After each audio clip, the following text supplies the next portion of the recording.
사도행전 1장 8절 말씀을 읽어드립니다.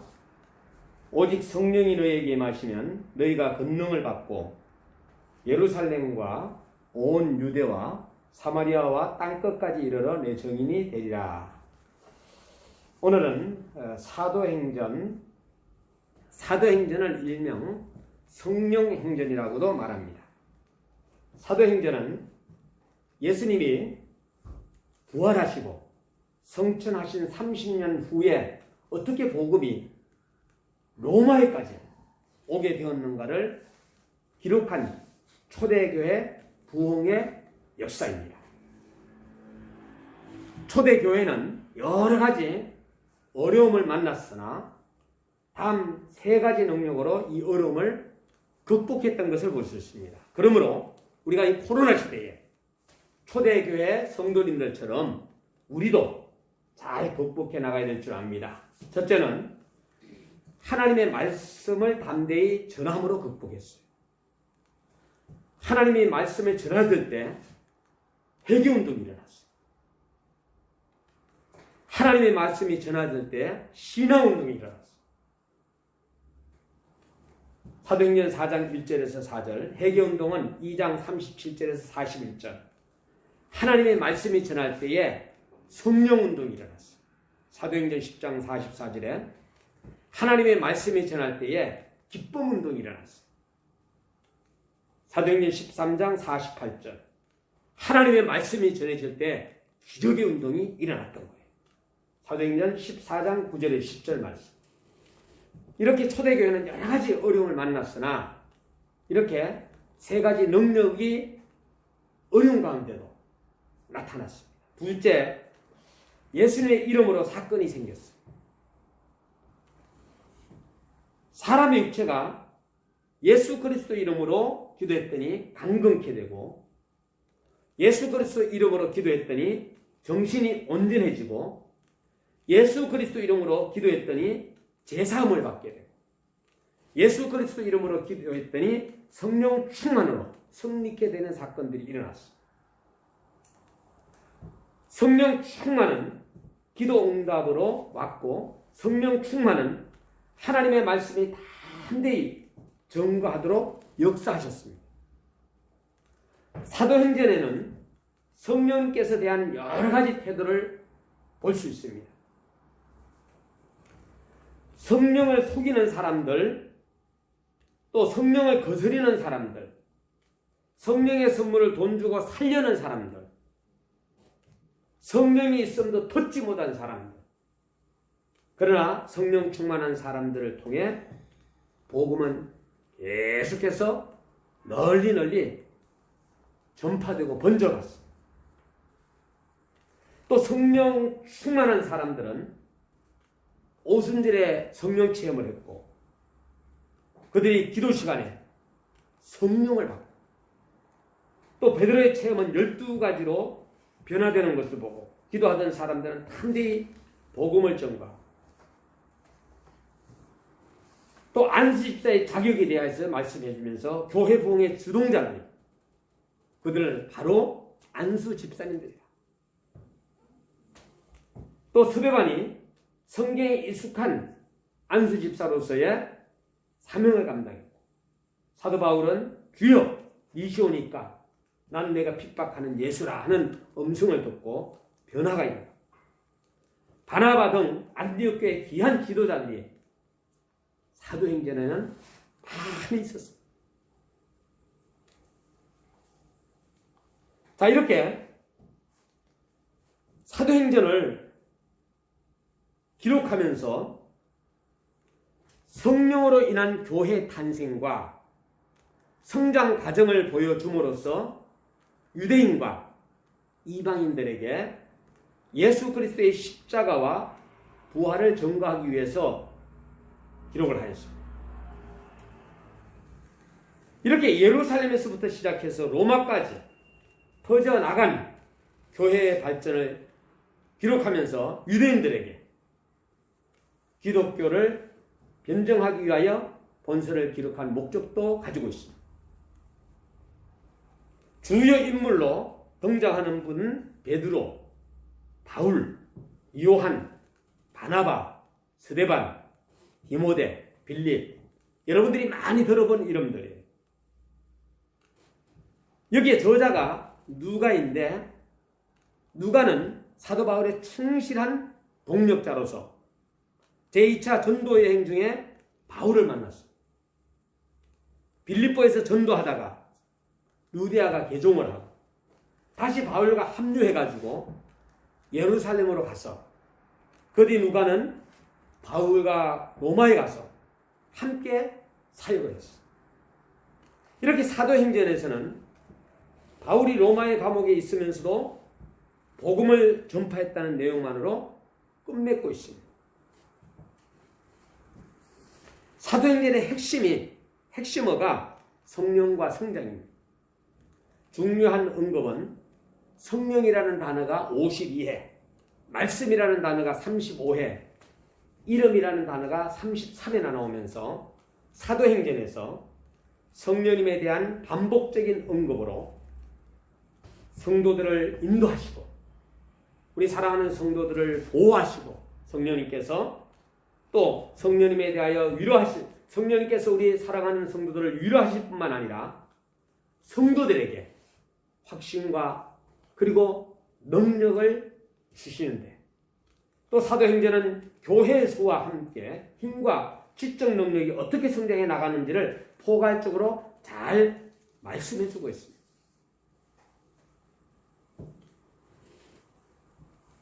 오늘 본문은 오직 성령이 너희에게 임하시면 그랬어요. 오직 성령이 너희에게 임하시면.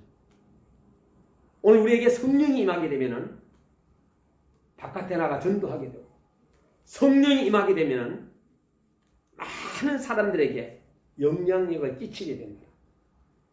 그리고 성령이 임하게 되면은 힘이 권능을 받고 예루살렘과 유다와 사마리아 땅끝까지 이르러 정인 보급적인 사역을 감당해 나갈 수 있다.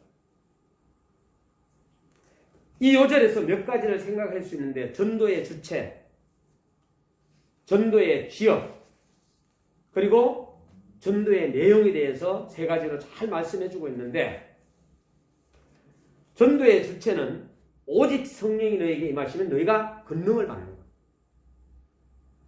너희라고 하는 소수의 사람들, 이름 없는 사람들, 그리고 과거에 예수님께 대해 실패한 사람들이 전도의 주체가 되었습니다.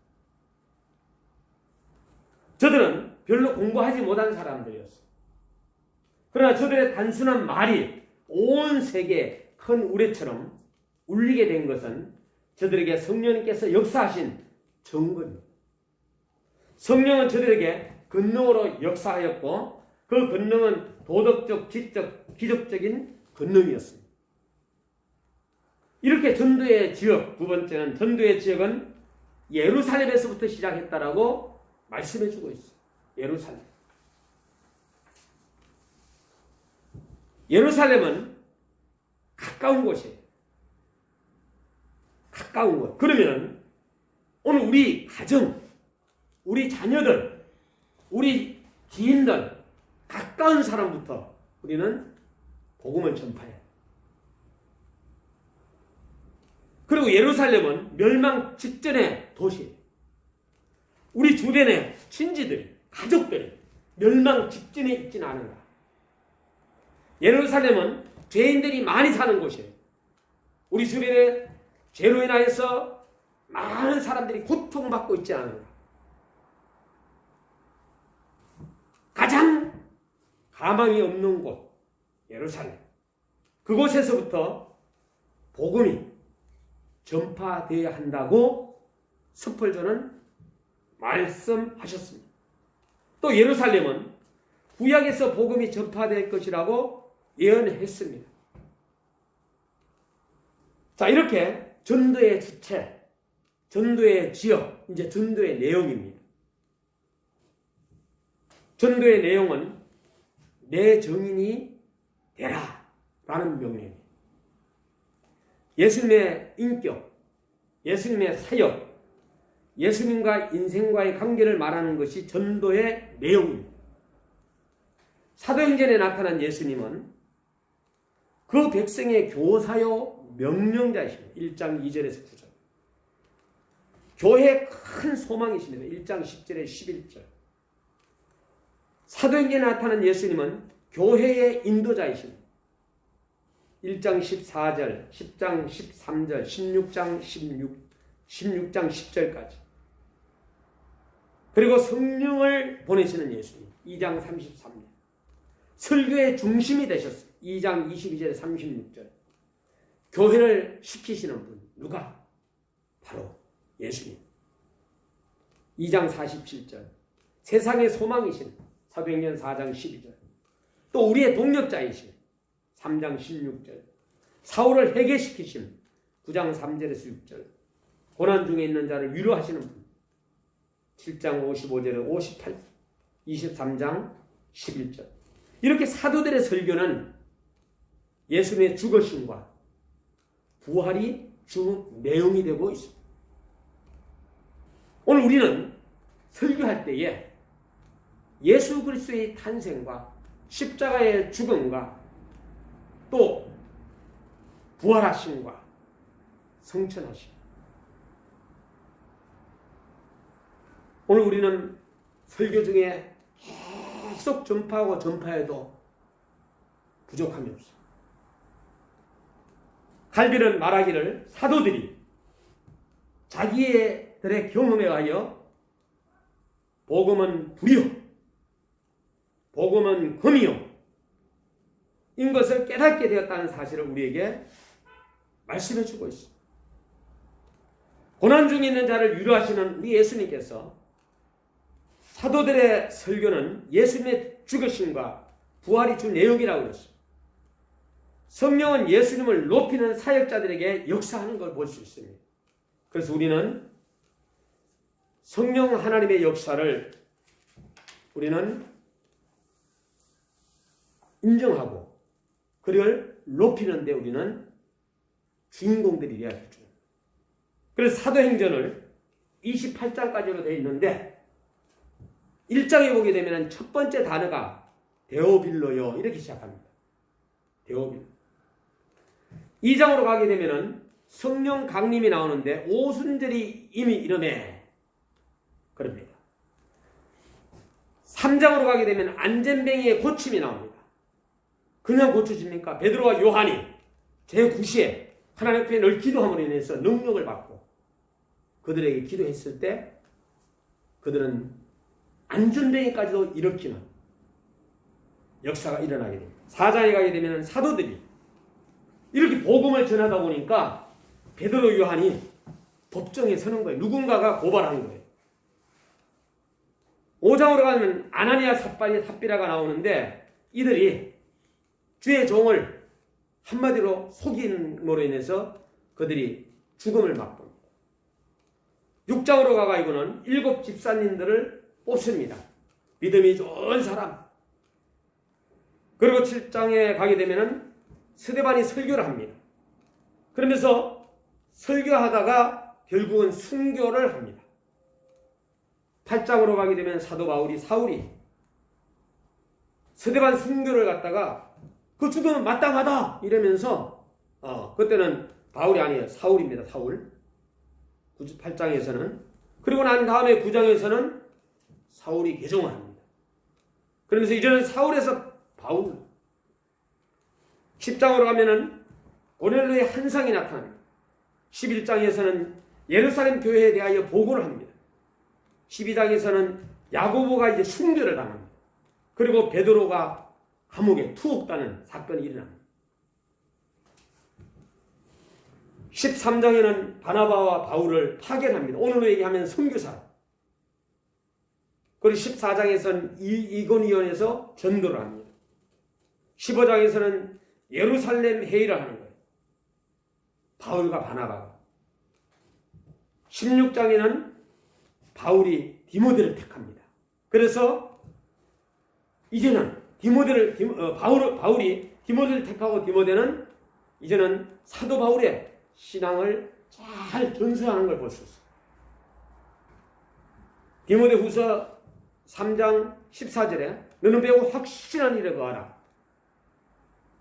오늘 우리는 이렇게 사도행전 16장에서 바울이 디모데를 택해서 교육을 시키고 17장 예루살렘 데살로니가와 베르나에서 이제는 설교를 하고 18장에 고린도와 에베소에 가가지고 전도하고 바울이 에덴을 떠나서 이제 고린도에 이르러 19장에는 바울이 에베소로 가다가 20장 마게도냐 아가야 2차 방문하면서 사도 바울과 고별 설교를 합니다. 사도 바울이.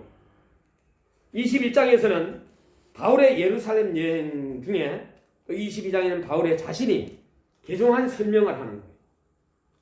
23장에는 바울이 공의 앞에 섭니다. 죽을 고비를 많이 넘기는 이 사도 바울의 모습을 볼 수 있습니다.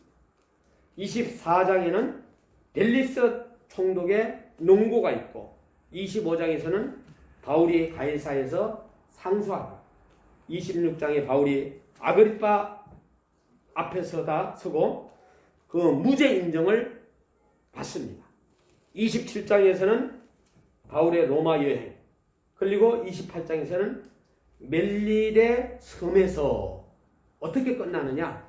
사도행전 28장 30절 31절은 바울이 온 이태를 자기 셋집에 유하며 자기에게 오는 사람을 다 영접하고 31절에 담대히 하나님 나라를 전파하여 주 예수 그리스도께 관한 것을 가르치되 금하는 사람이 없더라. 이러면서 사도행전은 28장 31절로 끝이 납니다.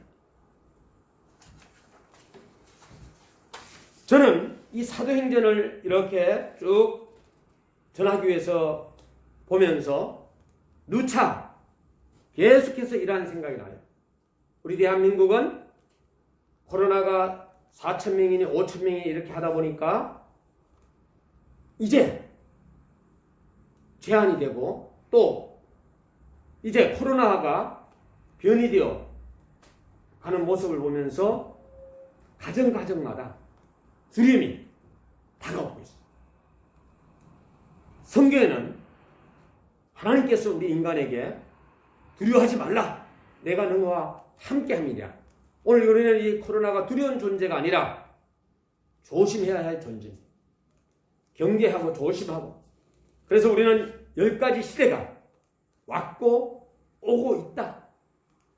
자, 그 첫 번째가 교회 없는 교회 시대라고 제가 늘 얘기했어요. 교회 없는 교회 시대. 이제 각자가 견고하게 신앙생활을 잘 하면서 여러분들이 교회로 나와 또 기도하고 믿음의 분량에 따라서 여러분들이 나아가야 할 시대가 점차적으로 오고 있습니다. 두 번째는 빈부격차 시대.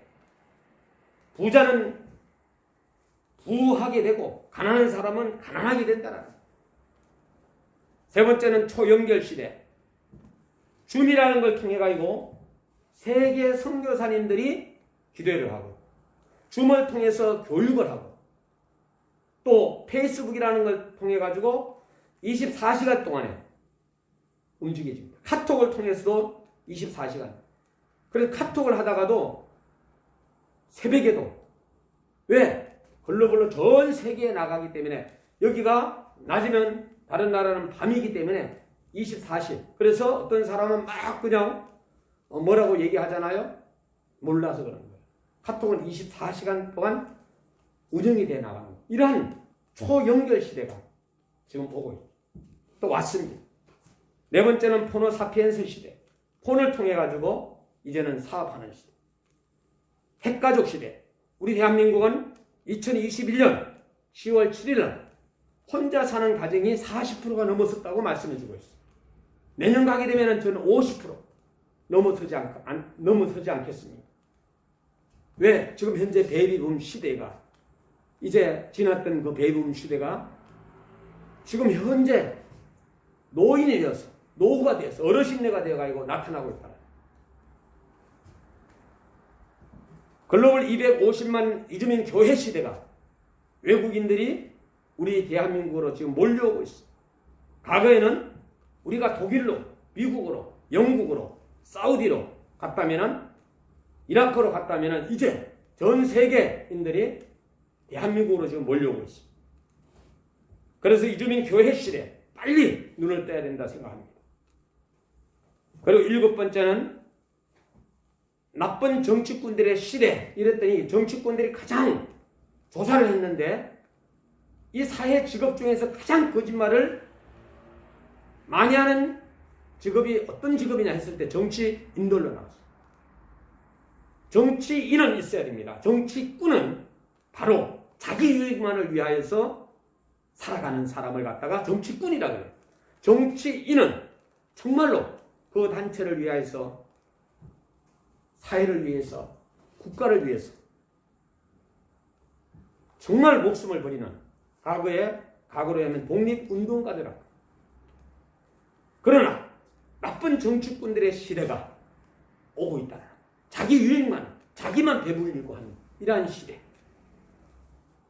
8번째는 기도와 말씀을 멀리하는 시대.